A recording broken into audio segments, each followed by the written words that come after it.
I was on a late night walk one evening, and I stumbled upon a trail that I never knew existed. I go on walks quite frequently, mostly around my neighborhood. Sometimes I like to explore different areas that I haven't seen before. A few miles away from my house, there's a nice park that I like to visit sometimes. It's quite a large park, and I'm sure there are more trails than I even know about. As I was walking around, I noticed the opening of a trail that I have never seen before.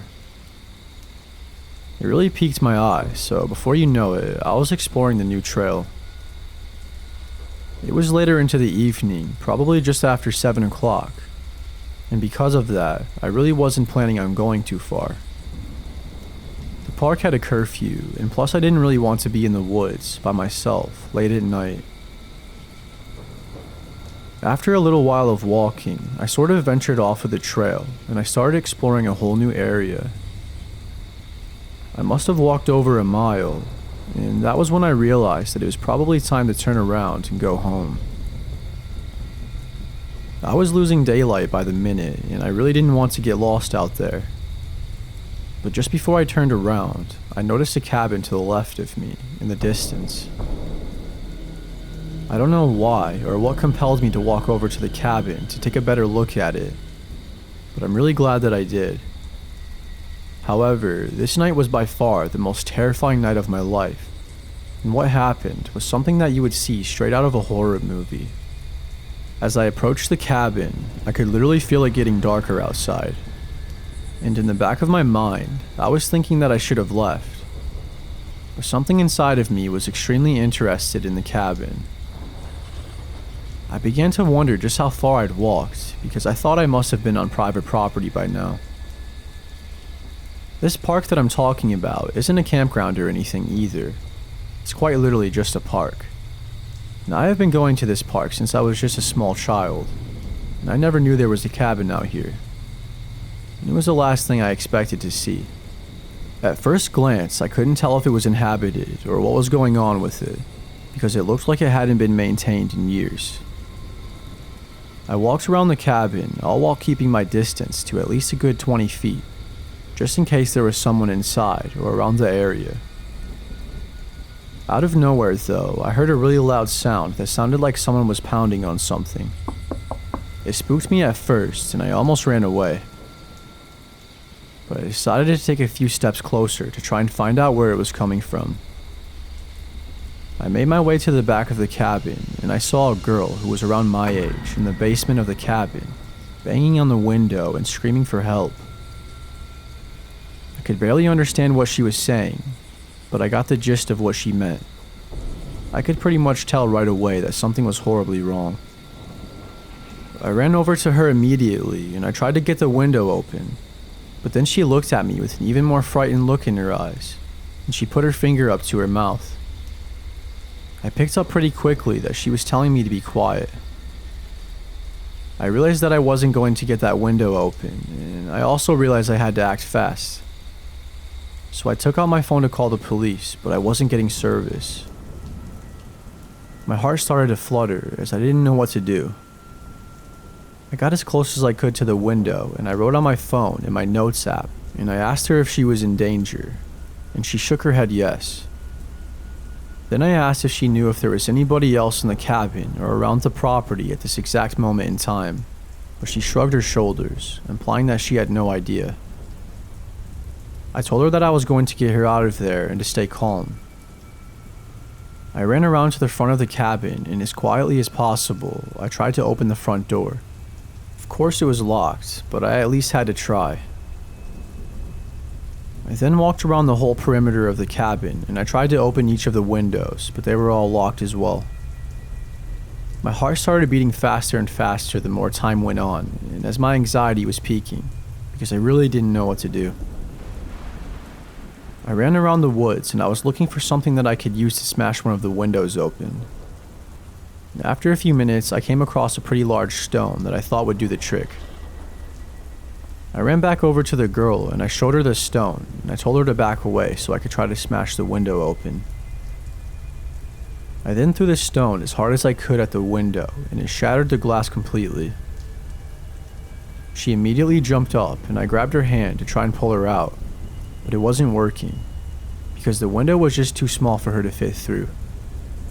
So that's when I did the unthinkable and I faced my fears head on. I went around to the side of the cabin and I shattered one of the main windows with the same stone. I peeked my head inside a bit to make sure there was no one there, and to my liking, I didn't see anyone. I then jumped through the window as quick as I could, and I grabbed a knife from the kitchen area just in case. I then investigated each room thoroughly, and it didn't seem like anyone else was there. I rushed my way to the basement and I found the girl. Somebody had her locked up down there all by herself in a 5 by 8 foot cage, give or take. She was half naked and had a bunch of bruises all over her body, along with scars and dry blood as well. There had been a man who had been keeping her hostage down there, starving her to death and abusing her, physically, emotionally, and even sexually. She even told me that the man had been forcing her to take an absurd amount of drugs like LSD and methamphetamine. I then looked around the basement, trying to find something that I could break the lock with that was on the outside of the door. I eventually found a sledgehammer, and I took it, and I was able to pry the lock open with it. I immediately ran to the girl, but she was so dehydrated and starved that she could barely even walk. I got her upstairs, and I put a pair of shoes on her that I found by the front door, and I helped her put them on. We moved as fast as we could and headed straight for my car. We had a long walk, so it was going to take us a while, especially with her limping and me having to carry her. As we were making our way down the front porch, we heard a car in the distance.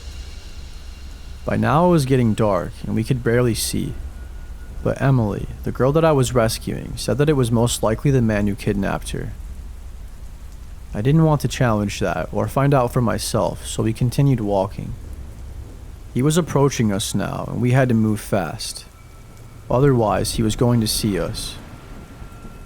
We moved as fast as our legs would let us, given the circumstance, and luckily he didn't see us. And we were long gone out of sight before he even got to the cabin. I don't know how long it took him to figure out Emily had escaped, but we had never saw him again after that. I took Emily to the hospital and she told the police everything she knew about the man and what happened to her.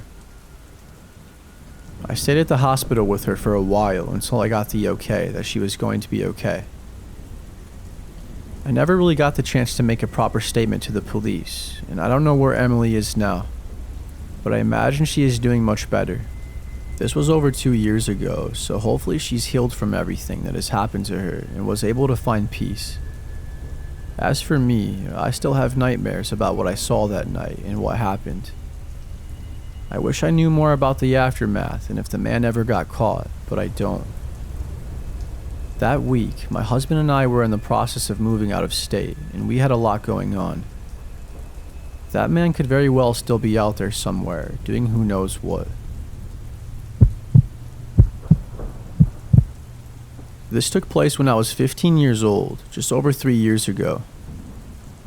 My friend and I used to play hide and seek in the dark outside at nighttime, and we were able to hide anywhere we wanted. Nothing was really off limits hiding-wise. However, we usually wouldn't run off too far, as we just never really wanted to do that. This one time though, when my friend Alex was the seeker and I was the one that was supposed to be hiding, I kind of got carried away and I ran to the woods, because I thought it would be funny and that it would make the game more interesting, as I knew it would take him much longer to find me, because we've never really played in the woods before. I was looking for a hiding spot and I came across this old cabin that looked like it had been abandoned. As I got closer, I realized that the front door was wide open. I thought that was extremely weird, but I still snuck my way inside. I was being cautious though, as I wasn't 100% sure if there was going to be someone in there or not. I mean, you never know, right? Even though it looked abandoned, that doesn't necessarily mean there would be no one inside. I took that risk though, as I really felt like in my heart that it was going to be okay. I found my way to one of the bedrooms and I waited for about 10 minutes and I started to get pretty bored. I didn't really think it through that hiding this well was going to bore me to death. So right as I was about to expose myself or find another hiding spot, I peeked outside of the window and I saw a black silhouette of a person that was heading my way. Now I wasn't sure if Alex could see me, but I ducked under the window just in case he were to spot me. I held my breath and I tried my best not to move a muscle so that way I wouldn't make a sound. I then started to hear him getting closer and closer. I could hear the sticks and leaves beneath his feet crunching with every step he took, until eventually it sounded like he was right next to the window. Then all of a sudden, out of nowhere, I heard the loudest pounding sound I've ever heard in my life. I practically screamed as it jump scared me so bad. I was actually kind of annoyed and I didn't find it very funny at all that Alex was messing with me like that. He banged on the window a solid 4 or 5 times, but by the time I peeked my head up, he was gone. I then started yelling Alex's name, and I was telling him I didn't find any of this very funny. But then out of nowhere, I heard someone barge through the front door, and they were heading my direction. I made sure to shut the front door behind me when I walked in, so that kind of freaked me out even more. Every footstep grew louder and louder as he was getting closer to me. I could hear every step very clearly on the hard wooded floor, and it scared the hell out of me because I began to wonder if it was even Alex. I looked out the window again and I saw somebody with a flashlight. Holy hell, that's when it hit me like a truck. Whoever was in that cabin with me most definitely wasn't Alex, because Alex was standing right in front of me. I opened up that window so fast and I jumped out of there, not even caring about how I landed. I managed to land on my feet though without hurting myself, and Alex pointed his flashlight at me. I wasted no time at all and I ran all the way home. I yelled at Alex and told him to follow me and that there was a man in the cabin that I was just hiding in.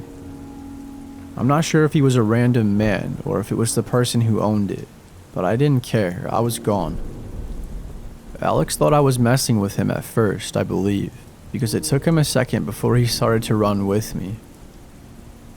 Alex later confirmed that he thought I was joking at first until he saw the man for himself, staring out of the same window that I was hiding by in that room. The man had his head poked out of the window and was staring at him. I told Alex everything that happened as soon as we got back to my place, and we didn't tell my parents at all. Alex believed everything I said, as he had no reason not to. We didn't tell my parents because technically I was probably in the wrong. I shouldn't have even been hiding in that cabin in the first place. I definitely learned my lesson though, and haven't done anything as foolish as that ever since, believe it or not. I'm just lucky that nothing bad ended up happening and that I got away unharmed.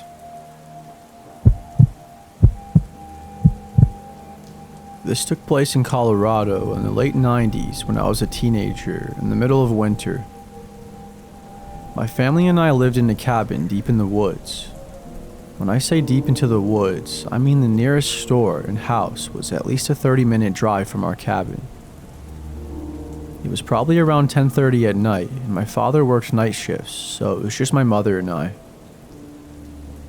It was just a usual night until things started to go horribly wrong. We were finishing up with dinner and my mom was cleaning off the table and she asked me to do the dishes, so of course I did. I was waiting for the cold water to get warm, and that was when I noticed the outside light turn off. My reflection in the window, along with the light being turned off, made it incredibly hard to see, but I could see something that looked like a face, and whoever or whatever it was staring right at me. I was absolutely stunned, but I cleaned the fog off the window with a rag to try and take a better look. By the time I moved the rag away from the window, there was an extremely bright light shining directly at me. I squinted my eyes and I looked away for a second because it kind of hurt my eyes. Then all of a sudden the light turned off, but I could see whoever it was in the distance looking at me still. Then my mom put the rest of the dishes in the sink, and I snapped out of it. I stepped away from the window and my mom asked me what was wrong.